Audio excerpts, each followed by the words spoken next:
Salut à toi, j'espère que tu vas bien et que tu as passé une excellente journée ou une excellente soirée, peu importe le moment que tu la regardes la vidéo, mais que tu te portes bien. En tout cas, bienvenue sur ma chaîne. Alors, Security Insight, qu'est-ce que c'est? En fait, c'est une chaîne sur laquelle on va parler de l'électricité 2.0. Alors, qu'est-ce que moi je considère comme l'électricité 2.0? C'est l'électricité qui tourne autour de ce qu'on appelle le CFA, donc le courant faible. Ça va être ce qu'on appelle du contrôle d'accès, de l'alarme intrusion, de la vidéosurveillance, de la vidéo urbaine, de l'alarme incendie, de la sonorisation. Alors, si c'est des sujets ou ce sont des concepts qui t'intéressent, n'hésite pas à t'abonner, d'activer la cloche de notification et de partager la chaîne ou de partager les vidéos aux personnes que tu connais, que tu sais que ça peut les aider. Alors, dans cette vidéo, nous allons voir une première partie du contrôle d'accès. Ça va être un décryptage bref du contrôle d'accès. Donc, tout ce qui est le contrôle d'accès, quelles sont les obligations des entreprises, comment fonctionne le contrôle d'accès. Ok, donc moi je considère le contrôle d'accès comme un gardien magique.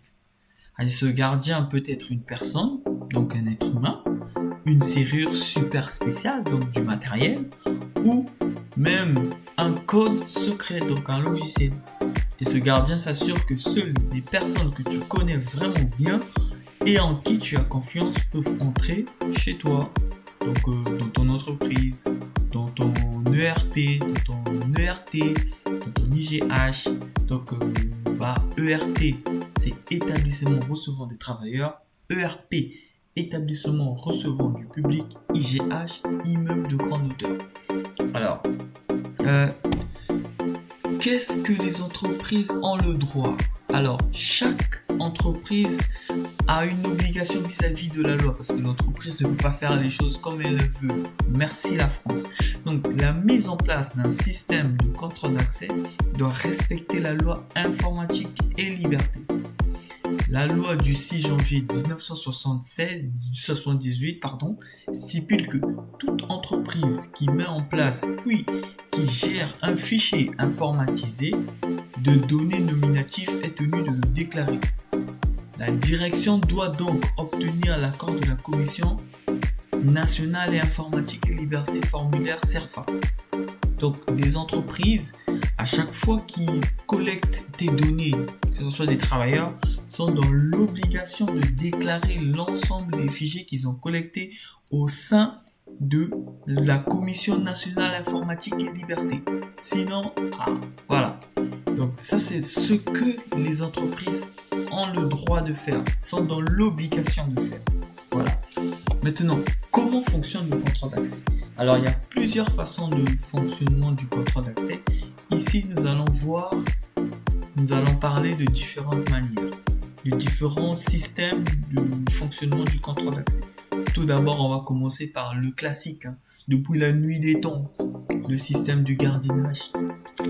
C'est-à-dire, c'est un mec qui se situe à la porte, qui vérifie qui rentre, qui sort. On le voit souvent dans les vieux films, dans les films des années 50, sur lesquels, ou bien les films du style Game of Thrones, avant de rentrer dans un village, avant de faire ceci, on passe par quelqu'un.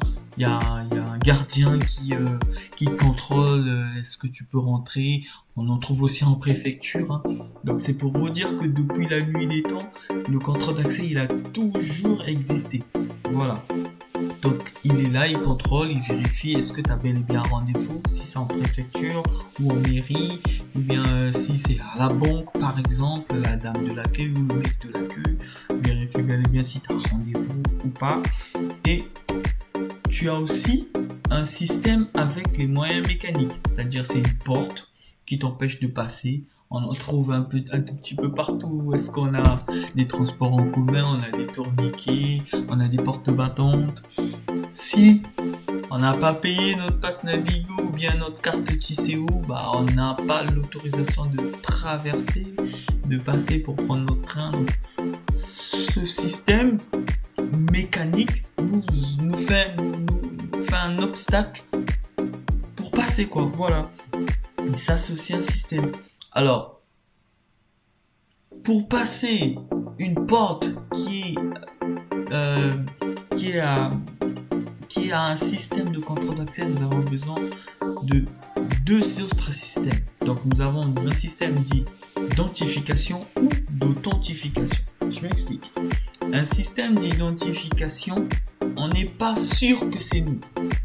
C'est-à-dire, ça peut être une carte. Je peux prêter ma carte à un collègue pour aller dans un local dans lequel seul moi qui a accès. Ok ?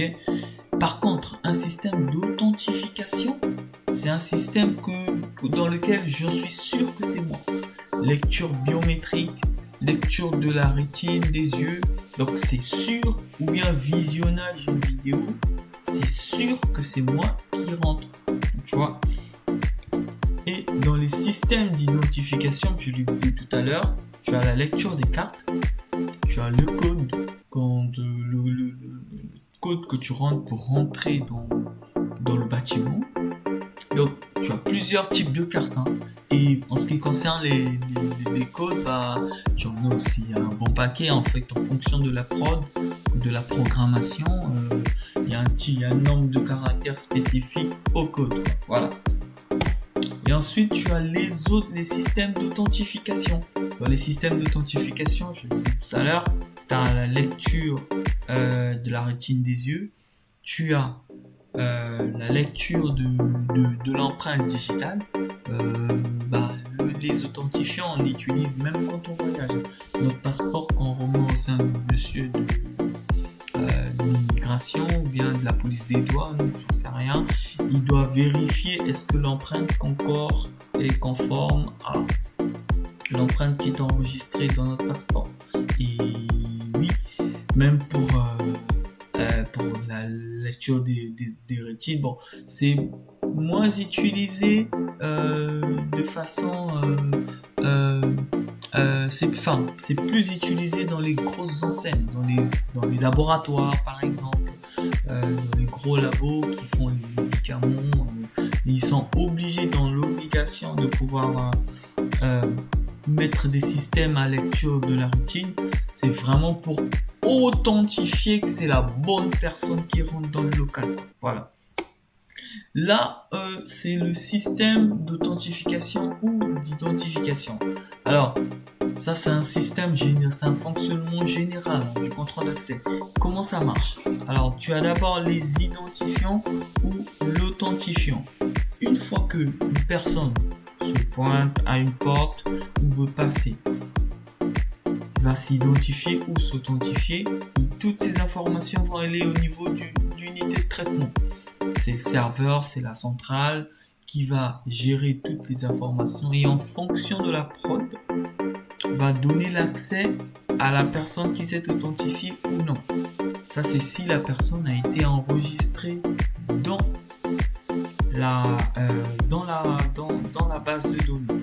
Donc, si la personne est enregistrée par rapport à ses identifiants, automatiquement, il a accès et la porte s'ouvre. Par contre, si c'est pas le cas, il n'a pas accès, la porte ne s'ouvre pas. Voilà. Je te remercie d'avoir regardé cette vidéo jusqu'à ce niveau. N'hésite pas à t'abonner, d'activer la cloche de notification et de la partager si ce type de contenu t'intéresse. Ça, c'était une première phase. Je ferai plus de contenu en phase étude, comment fonctionne un système de contrôle d'accès, qu'est-ce qu'il faut mettre pour un système de contrôle d'accès, quels sont les différents types de systèmes de contrôle d'accès à ce jour. Merci, n'hésite pas à t'abonner. Ciao.